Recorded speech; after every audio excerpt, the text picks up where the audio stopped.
I'm going to go through a routine with you here, really simple. So I've come down low because I want you to be able to focus on that when I start to go through it. I'm going to do it with 3 clubs, a 9-iron, a 6-iron driver, and I think that will give you enough idea about how to use this routine, and then once you know how to use it, you'll be able to apply it to every single club in the bag.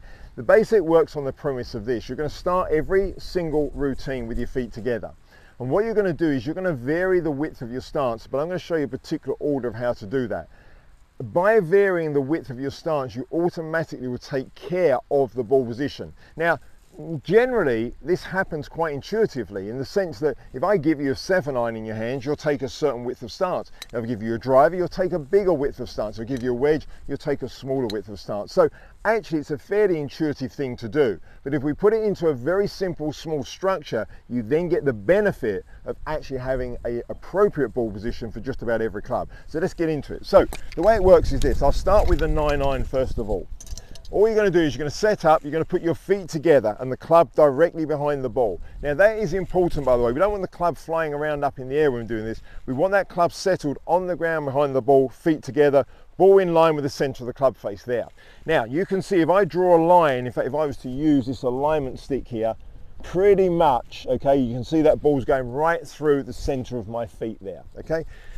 In that position there, with a 9-iron, okay, I'm going to find my width of stance for 9, but pretty much I want both steps to be around about even. So if I'm going to go here and about there. Now, obviously, therefore, by definition, that ball is about in the middle of my stance.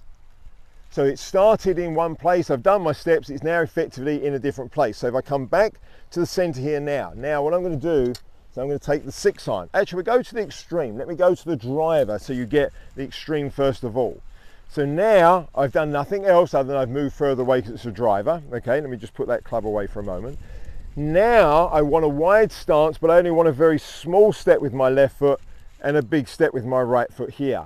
So straight away the ball position again has sorted itself out. It's nice and forward. I know for sure it's just inside my left heel because providing I start with my feet together directly in line with the ball, I know where my ball is. That is the critical thing. I know where my ball is there. Therefore, any small step, I know that ball is now just inside the heel. Very simple, but it's a little bit of detail we often miss out. So the driver, small step there, much bigger step with my right foot. I now know I've got that ball position in the correct place. And then finally with the 6-iron, just to have a middle of the road, should we say, with the bag. Again, feet together, ball directly in line with the middle of the feet here. Now it's going to be somewhere between the 2 with the left foot, a little bit wide of the right foot. Now that ball is about a third of the way into that stance inside that left heel. So really simple little routine. Key bit is you must start with your feet together. You must have the club on the ground behind the ball.